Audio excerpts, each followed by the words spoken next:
Hola, muy buenas tardes a todos. Bueno, para iniciar con las actividades de este evento académico, vamos a dar paso a nuestra primer conferencista, la doctora Samantha Jiménez. Voy a leer una pequeña información acerca de su trabajo. Samantha Jiménez, Mm, ¿sí se escucha?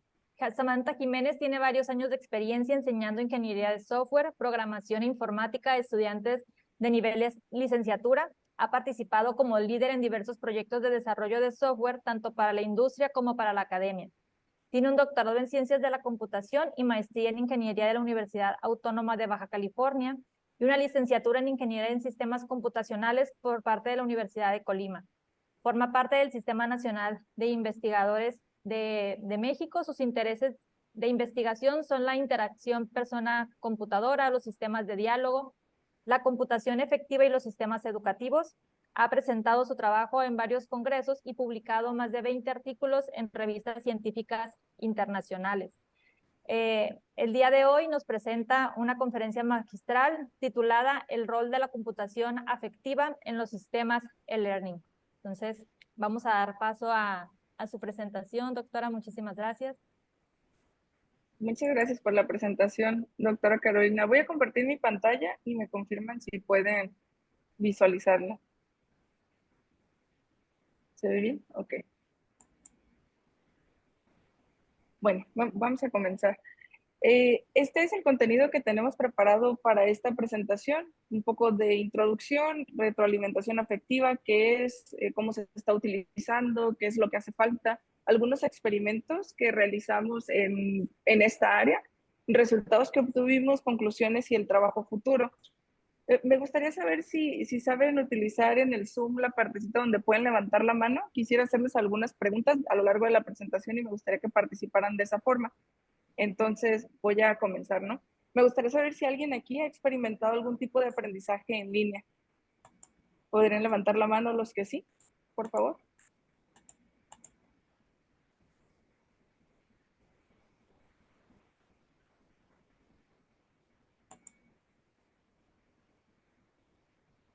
No veo que ahí se comienzan a levantar las manos. Eh, no alcanzo a ver todas, pero bueno, creo que la mayoría, y más después de la pandemia, ¿no? Siempre lo comento con mis estudiantes, cuando comenzamos a hablar de computación por ahí del 2018, 2019, siempre se decía como que la computación, la inteligencia artificial y todos estos aspectos eran cosas para el futuro y que era importante. ¿Cuántas veces no lo escuchamos de nuestros papás de los papás a los estudiantes o nuestros mismos padres, ¿no? Donde la computación era el futuro. Creo que la pandemia aceleró ese futuro y se volvió el presente. Eh, Hay muchos aspectos positivos, ya veo que más manos están levantadas. Creo que la mayoría hemos experimentado algún tipo de aprendizaje en línea, simplemente estamos aquí el día de hoy por las limitantes físicas que tuvimos. Eh, pero bueno, ahí quisiera que analizaran un poco cuáles son los aspectos positivos que han notado de esta experiencia y cuáles son los aspectos negativos que han notado en su experiencia.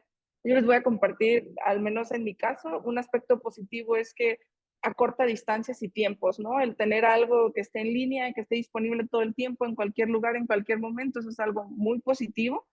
Y experiencias negativas es que empieza a limitar muchas de las habilidades blandas y muchas de las habilidades humanas y de comunicación y de interacción que tenemos con las personas, comienza a deteriorarlas. No sé si lo han notado los que son aquí profesores con sus estudiantes y los que son estudiantes, cómo se sintieron durante la pandemia al estar interactuando con sistemas de aprendizaje en línea o teniendo todo su aprendizaje en línea, ¿no? En estos, pues, prácticamente 2 años.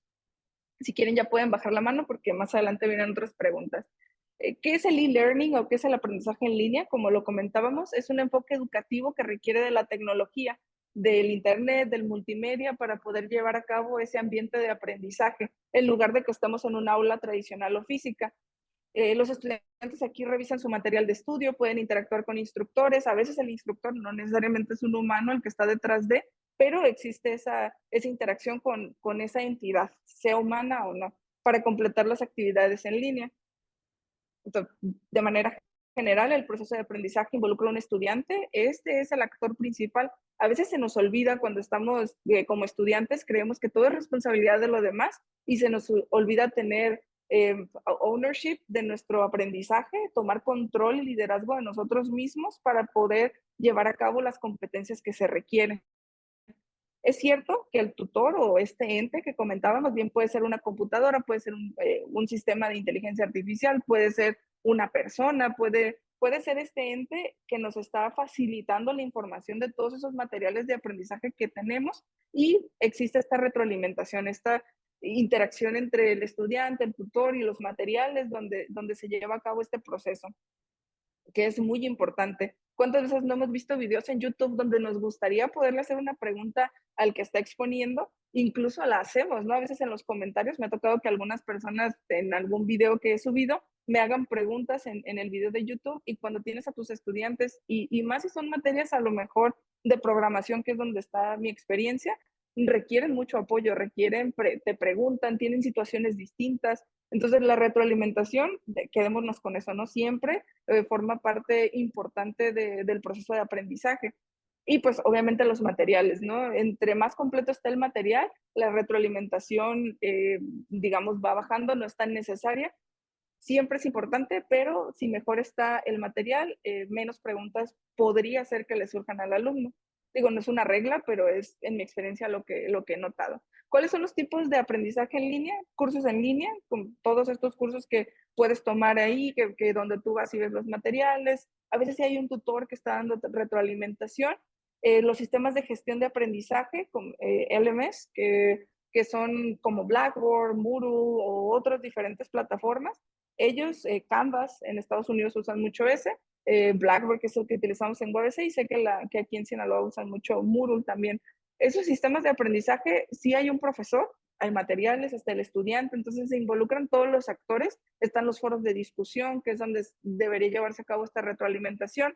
Ahorita no vamos a hablar de si se está llevando a cabo de la mejor forma o si se puede mejorar, solamente es que sí está, ¿no?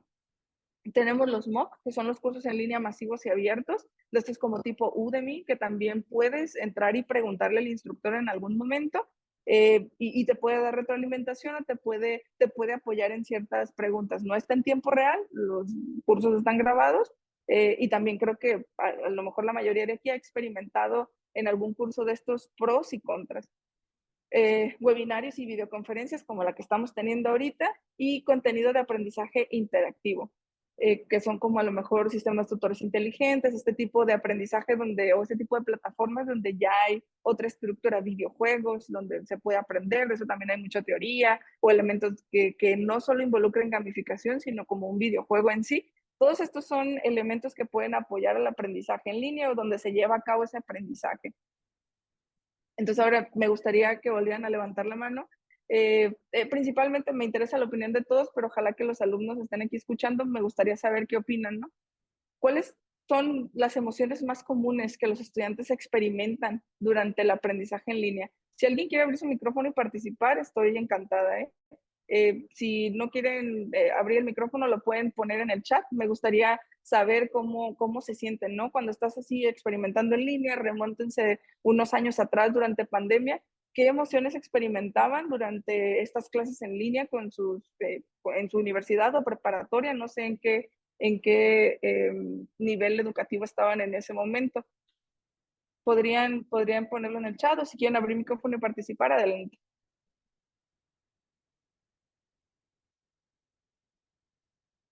En mi caso, creo que más que nada al inicio, sobre todo en pandemia, cuando recién inició, era bastante confuso el uso de estas Okay. nuevas plataformas como lo era Zoom, como lo era Google. Ya no ni recuerdo el nombre de la plataforma de Google, pero al inicio sí era, como comento, frustrante, cansado, tedioso. Frustrante. Poco a Ajá. poco después fuimos desarrollando el ser autodidactas. Ya poco a poco después parecía haber completado una actividad con éxito sin realmente muchas complicaciones. Ya era un sentimiento muy satisfactorio, Uh-huh. y sobre todo era eso, sentías orgulloso de tus avances propios. Pero eso desde mi punto de vista, ¿no? Sí, gracias, Alan. Muy válido y creo que casi todos en el chat están poniendo por dos, ¿no? Por tres, por cuatro. Todos sentían frustración, desesperación de perder el internet. Bueno, no estábamos con la infraestructura. Evidentemente nadie esperaba la pandemia, ¿no? Y bueno, no sé si César quiera participar también. Más que una emoción, sentía que estaba medio desconectado de mis compañeros, o sea, sentía más como un ambiente, no, no como tan en el que pudieras participar así como es de antes, o sea, no siento que fuera un ambiente donde pudieras participar tan libremente o no sé cómo explicarme. Te entiendo perfecto. Sí, como aislado tal vez, ¿no? Con poco Sí, contacto. aislado. Eh, No. sí, sí, creo que tu sentimiento es el de muchos. Y bueno, también ahí defendiendo un poco la otra parte, ¿no? Porque al final de cuentas fui alumna en algún momento, pero ahorita estoy del otro lado. Para los Aunque profesores fue habían igual, algunos o sea, profes aunque habían algunos profes que sí se expresaban o daban como su mayor esfuerzo para dar a conocer temas o nos hacían hacer exposiciones y sí se veía que algunos profes como sí estaban comprometidos a hacer su trabajo bien. Ya otros pues no recuerdo ni sus nombres ni nada, pero en general la mayoría sí hicieron su esfuerzo. sí, sí, entiendo. Como les comentaba, de este lado lo vivimos igual, ¿no? También era frustrante, a lo mejor por no tener la infraestructura, porque nadie estaba planeando que sucediera lo que sucedió y no estábamos planeando dar las dimos. Entonces, bueno, se volvió como toda esta bola de actitudes negativas. No vi que nadie mencionara cosas positivas en ese momento. Ahí la verdad también vale la pena aclarar que nos fuimos a aprendizaje en línea porque nos obligaron las circunstancias. No lo decidimos, no nos preparamos, entonces de momento como que nunca le vimos las cosas positivas. Sin embargo, rescato mucho lo que dice César, ¿no? Esta parte de estar aislado, de estar sin ese contacto, esa no interacción. Entonces, bueno, antes de esto, ¿quién había escuchado hablar de la computación afectiva? Creo que muy pocos, ¿no? No sé si lo ven en sus materias, si en inteligencia artificial los que llevan esa materia han visto algo sobre eso. La verdad es que no es tan común a lo mejor hablar de eso. En su momento, cuando tuvimos este experimento y todo este estudio que les voy a platicar hoy, pues era poco visto, ¿no? No estaba que yo trabajé en este proyecto como de 2014 a 2018, pues ni nos esperábamos la pandemia. Entonces cuando llegó la pandemia y empecé a dar este tipo de pláticas de lo que trabajábamos, les hizo mucho sentido, ¿no? Y les agradó mucho más que como cuando hacía las presentaciones 2016, 17, como que pues sí se ve bien, pero no te creemos tanto, ¿no? Después pandemia y entonces ya esto era súper popular. Eh, ¿Qué es la computación afectiva? Es una rama de la inteligencia artificial que se enfoca en esa parte de cómo le brindamos al sistema, a la computadora, la capacidad de reconocer estados emocionales y de contestar de la misma forma. Entonces está difícil, ¿no? No está tan sencillo. Simplemente, ¿cuántos de aquí no tenemos Alexa? Y pues Alexa no es muy afectiva que digamos, y es una inteligencia artificial capaz de hacer muchas cosas y puede ser afectiva a medida de que tú lo programes, pero pues no está diseñada para eso. ¿Qué es la computación afectiva? Puede detectar emociones, como lo comentábamos, con cámaras, con sensores, con todos estos dispositivos para poder dar lectura de los que estamos aquí conectados. Pues imagínense, no sé, de estos electrodos que se pueden poner para ver actividad cerebral, a lo mejor las cámaras para detectar expresiones faciales, todos los sensores que son wearable systems, que es vestibles como tecnología y sensores que puedes ponerte en el cuerpo, en la piel, en la ropa, para poder detectar a lo mejor cierta agitación, para saber si tuviste miedo. Toda esa parte de la detección de las emociones es computación afectiva. Analizarlas, procesarlas y ver cómo las clasificamos, ver en dónde entran, cómo ese conjunto de emociones a lo mejor mezcladas puede apoyar para tomar ciertas decisiones, generar esas respuestas emocionales, que el sistema pueda brindar esa retroalimentación o ese enfoque afectivo o emocional a los usuarios. Es ahí donde luego viene el reto, ¿no? La detección y el análisis de emociones no es que esté sencillo, simplemente es que creo que está mucho más explorado. Cualquier persona que se dedica a inteligencia artificial o machine learning seguramente ha pasado imágenes por algún análisis y tiene que hacer algo con ellas. Entonces esta parte, repito, no es que esté fácil, solo es que creo que está más explorada. Y finalmente, esa parte de cómo el sistema va a responder, cómo el sistema va a poder apoyar esa parte y la aplicación en el mundo real, creo que es donde viene el reto porque no ha sido tan explorado. ¿Cómo puede la computación afectiva mejorar el aprendizaje en línea? Imagínense que como profesores hubiéramos tenido toda esta información de qué elementos son importantes considerar en el estudiante, que ustedes como estudiantes hubieran sido conscientes de qué habilidades blandas necesitan para poder conectarte al aprendizaje y poder realmente obtener el mayor provecho de ese aprendizaje. Porque les digo, al menos en mi experiencia no es del todo. Yo ya trabajaba dando clases en línea desde antes de la pandemia, pero fue muy difícil para mí trabajar en línea en pandemia y con estudiantes mexicanos porque la cultura es distinta. Entonces creo que también en esto afecta un poco esa parte, ¿no? Te conectas a una videoconferencia, a un webinar donde son en otros países y la actitud de la audiencia es distinta. Entonces, bueno, ahí hace falta también más capacitación, como ya lo comentaba bien Alan, como lo comentaba César, que había profesores que pues le echaban ganas en prepararse, digo, porque no es fácil, si nunca antes te enseñaron cómo, pues cómo te conectas, cómo te sientas, si no tienes el espacio adecuado para prender tu cámara, pues se ve todo lo que está pasando ahí atrás de ti y a veces no está tan padre o no es lo que quieres mostrar. Entonces, bueno, toda esa parte es importante considerarla, pero yo creo firmemente que esa computación afectiva sí puede mejorar el aprendizaje en línea y no necesariamente implementado en la computadora desde ciertos frameworks o aspectos importantes educativos que tenemos que considerar como docentes, creo que también pueden beneficiar, no necesariamente solo implementarlos en el sistema. Entonces, bueno, con esto, ¿qué se puede hacer? Personalizar el aprendizaje.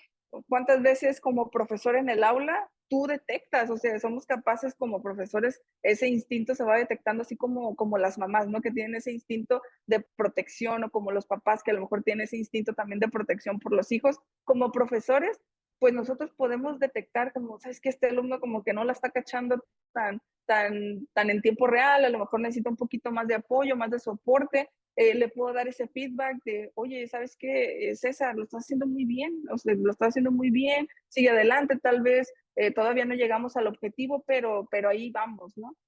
O sabes qué, Iván, yo creo que podrías mejorar en esta parte. Entonces somos capaces de ver y de poder actuar, pero en una conferencia como ahorita, pues solo veo unas caritas encendidas. Digo, no los culpo, ¿no? Posiblemente otra vez, no estábamos planeando que esto fuera así, no estábamos planeando estar acá, pero yo no sé si me están escuchando, si los estoy aburriendo, si están poniendo atención, si están interesados, si no están interesados.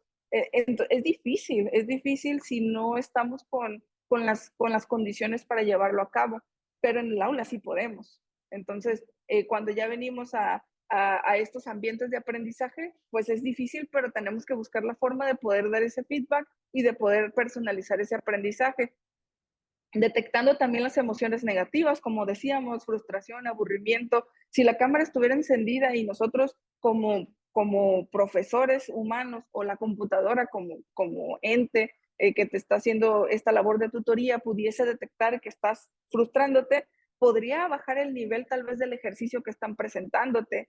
¿O cómo podría yo saber, de acuerdo a las emociones que está sintiendo ese estudiante en ese momento, y adaptar el aprendizaje, adaptar, ¿sabes qué? Si yo ya sé que este estudiante es muy visual, porque ya tengo sus respectivos valores y todos sus respectivos datos de cómo es ese estudiante, ¿cómo hago que la ruta de aprendizaje sea más sencilla para él?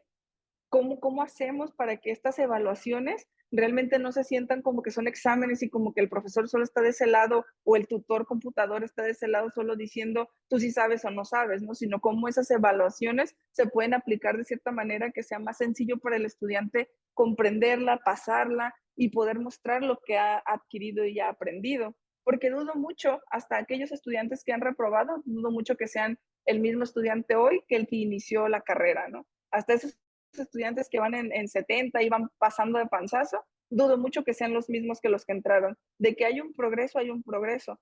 Entonces es importante como darle esa personalización al aprendizaje para que pueda apoyar mayormente al estudiante.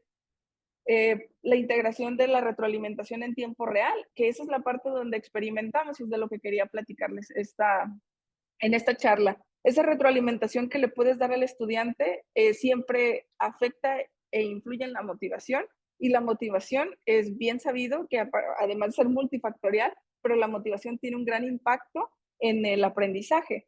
Entonces el estudiante tiene, para llevar a cabo un aprendizaje efectivo, hay que tener en cuenta sus emociones, hay que tener en cuenta sus actitudes y hay que tener en cuenta los sentimientos. Entonces tenemos como todos estos elementos que son en el estudiante. Si se fijan, aquí ni siquiera estoy hablando de si el estudiante sabe o no sabe, ¿no? No estoy hablando de la capacidad o de las hard skills, de las technical skills, de todas las habilidades técnicas o de conocimiento que tenga el estudiante, sino hay que ir más allá, porque el estudiante es una persona y tiene todos estos elementos que también son importantes a considerar.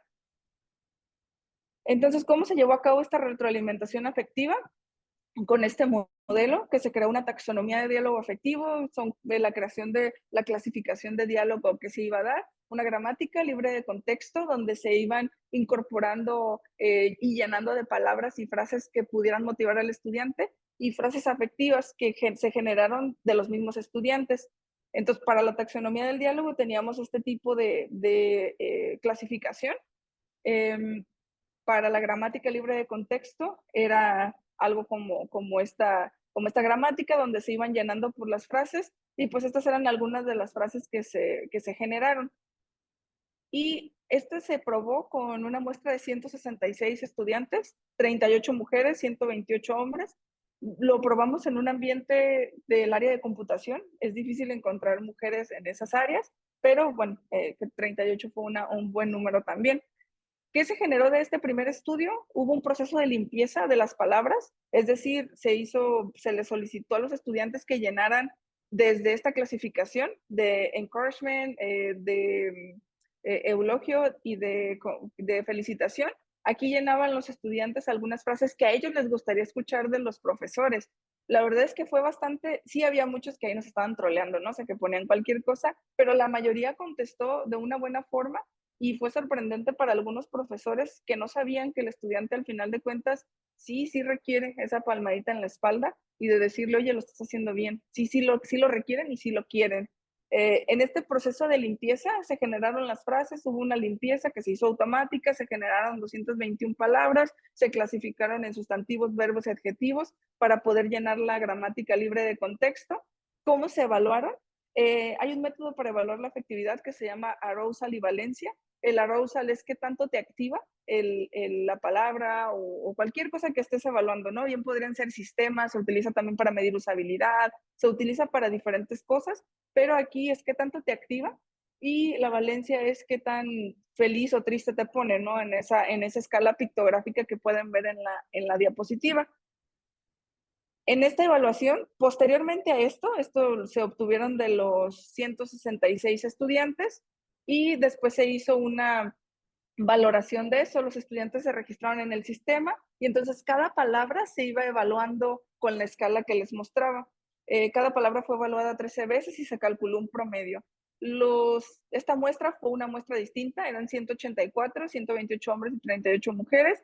Eran de 17 a 28 años, contestaron el IPI-PENIO y 4 universidades diferentes de México participaron. ¿Qué es el IPI-PENIO? Es un test bastante válido para medir la personalidad. Muchas veces creemos que o eres extrovertido o eres neurótico, y estamos equivocados.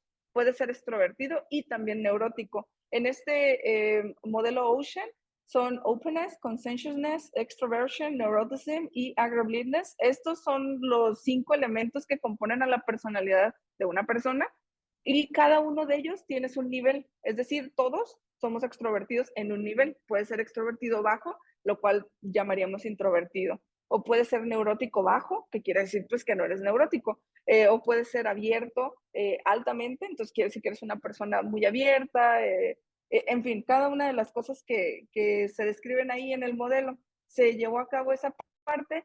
Por ejemplo, la palabra molesto en el sistema, ya que te registrabas, en la palabra molesto tú puedes evaluar qué tanto te activó.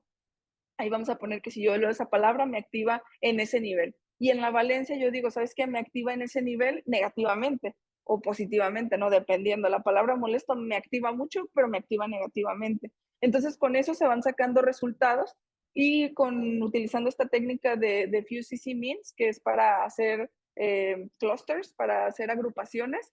Entonces fueron agrupando las palabras, se generaron 5 clusters diferentes clasificando estas palabras para saber en qué puntos se pueden utilizar.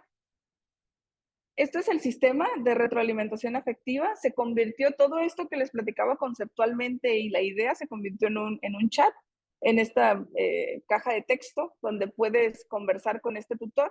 Tú ingresas tu pregunta y el chat te contesta. Esta es la arquitectura del sistema. Esta es la arquitectura del chat en sí. Él vive en sí mismo en un servidor, él está corriendo en ese servidor. ¿Cómo podíamos probarlo? Este es un proyecto aparte, previo a que nosotros comenzáramos con la integración del chat, y se llama Tipo, es un tutor inteligente para la programación orientada a objetos.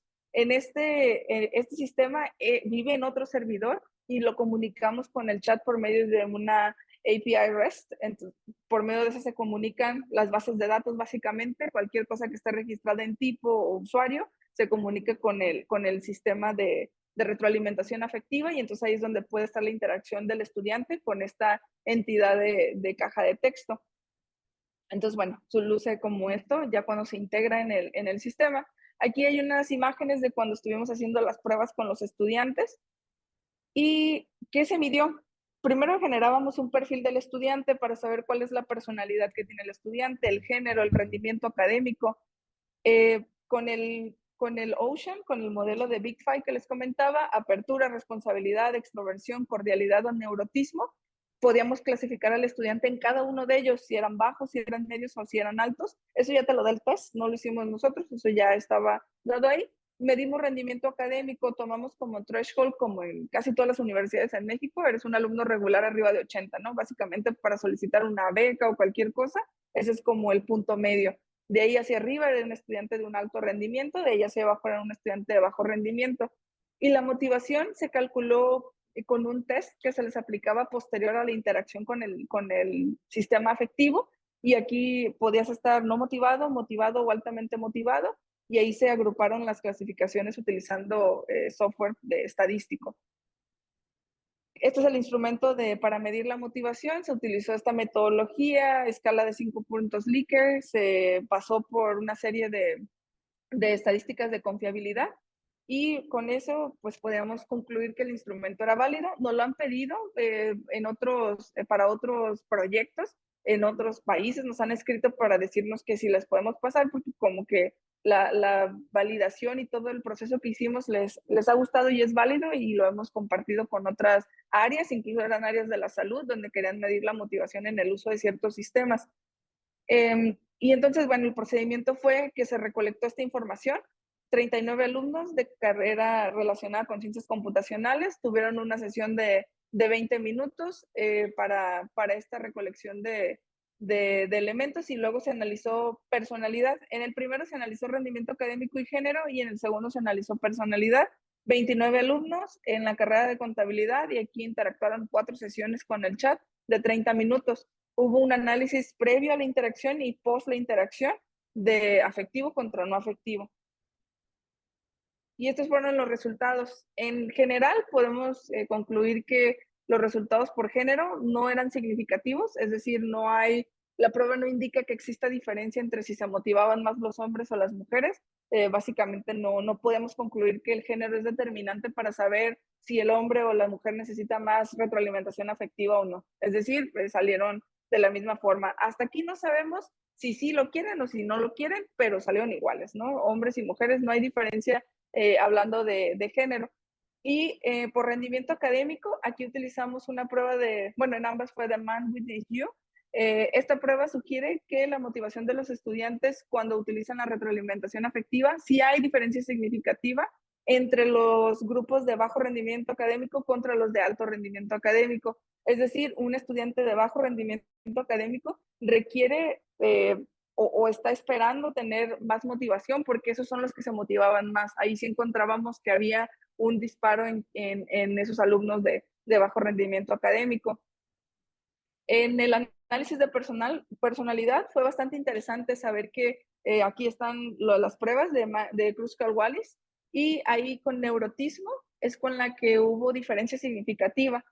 Es decir, que los estudiantes con neurotismo bajo, neutro o alto, sí se motivaban, sí había una diferencia con la motivación para ellos. Esto se ve más claro en la siguiente, en esta de acá.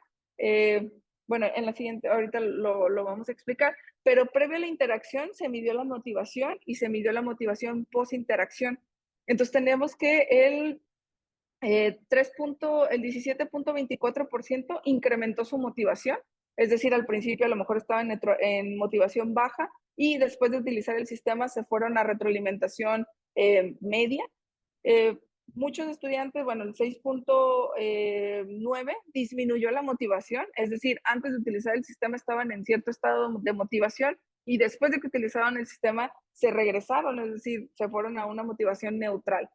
Y 75.86 ya estaban motivados y ahí se quedaron, ¿no? Entonces, este fue lo que se obtuvo. Y entonces en este análisis es donde vemos que los de bajo neurotismo fueron los que se incrementaron y que los estudiantes de alto neurotismo fueron los que se regresaron en la motivación.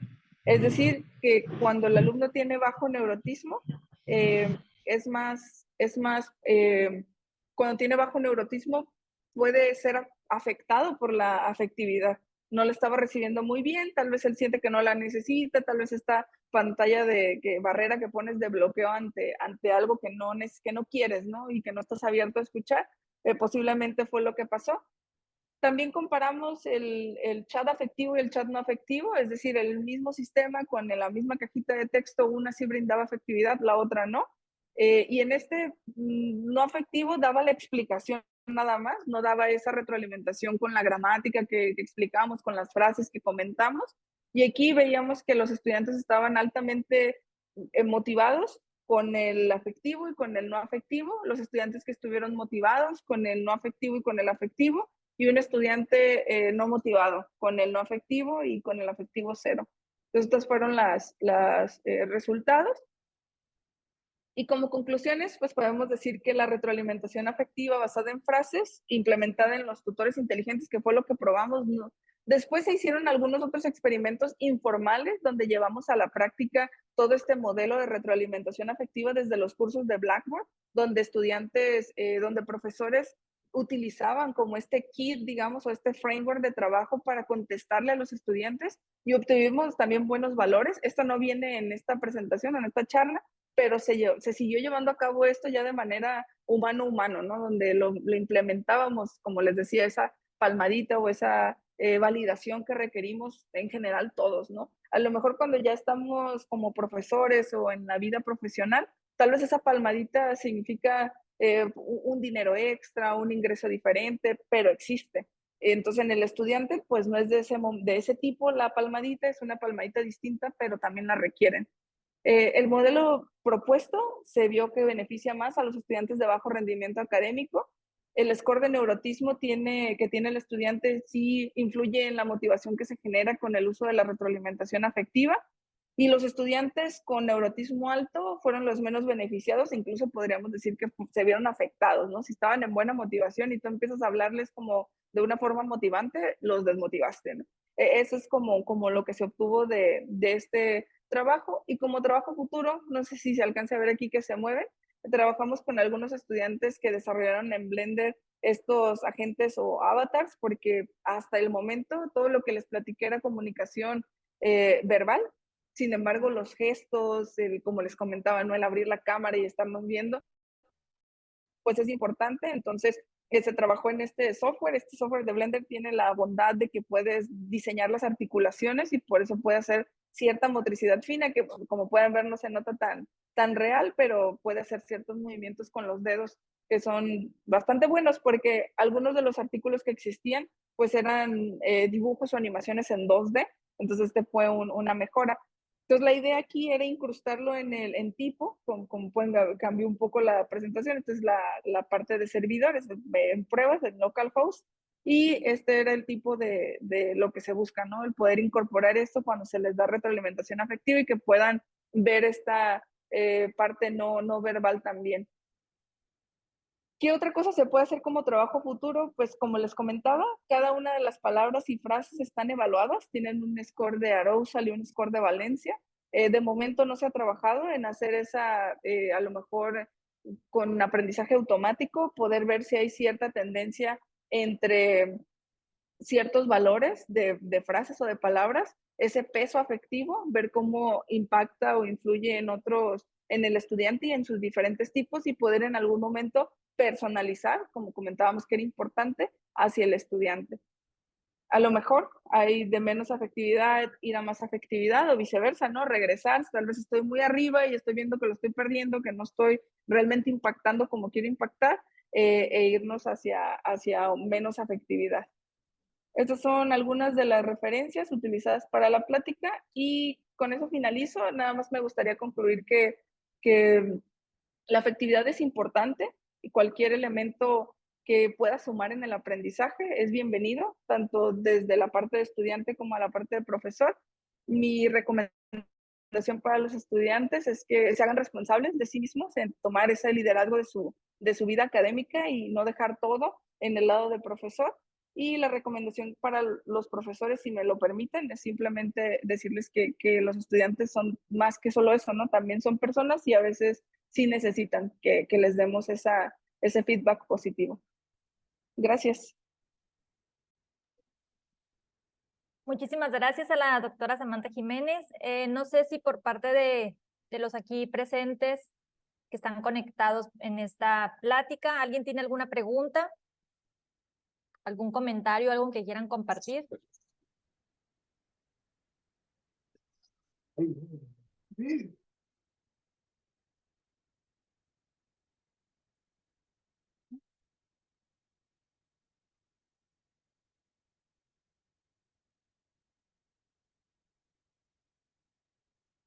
¿No?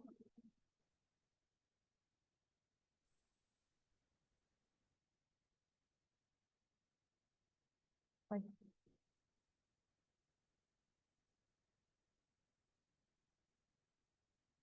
¿No?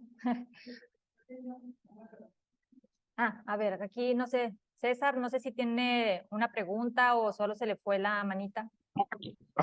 Solo tengo una opinión. A ver. Yo opino que pues está muy bien lo que dijo la maestra y que los profes deben de tener una cierta transparencia para tener como una relación con los alumnos y no ver tanto como una figura de autoridad total, sino como alguien con el que puedes pues tener una plática sobre lo que estás estudiando. Es lo que vengo a opinar nada más. Muchas gracias.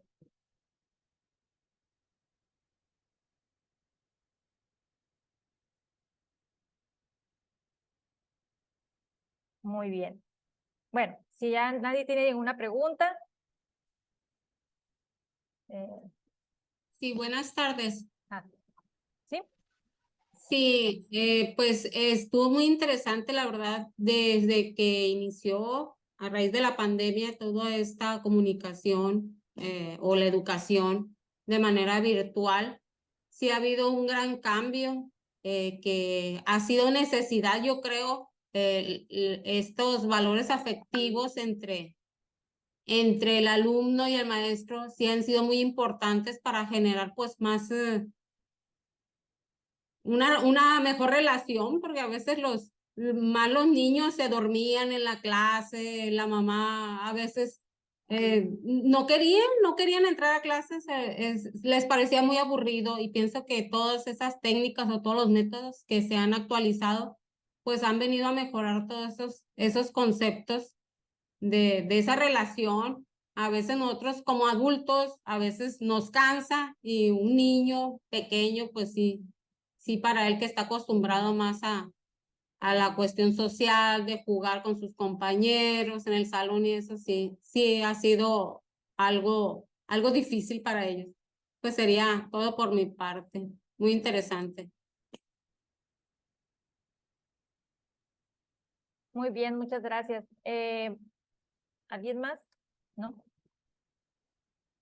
Bueno, pues agradecer a la doctora Samantha, muy interesante la investigación que se realizó.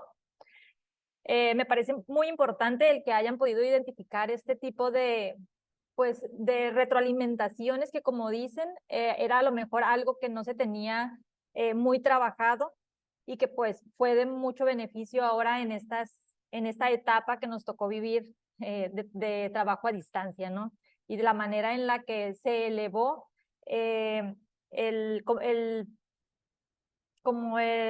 gracias a esta retroalimentación, pues la motivación de los estudiantes, ¿no? Bueno, entonces, aquí quiero, pues, ¿se alcanza a ver? Sí se ve la pantalla. Bueno, pues a manera simbólica, ¿no? Para finalizar, pues está la presente constancia, la doctora Samantha. Muchísimas gracias por su participación en esta conferencia. Ya se la haremos llegar físicamente, pero bueno, es para tener constancia de esta participación, ¿no? Muchísimas gracias y vamos a dejar unos minutos nada más para que se conecte el siguiente expositor. Les recuerdo a los asistentes, pues principalmente a los estudiantes, está el registro de su asistencia, en el chat se está compartiendo el enlace. Por favor, regístrense por medio de él para que les llegue en unos días su constancia electrónica, su evidencia de la asistencia, ¿no? Entonces ahorita vamos a esperar unos minutos para dar paso al siguiente conferencista. Muchísimas gracias.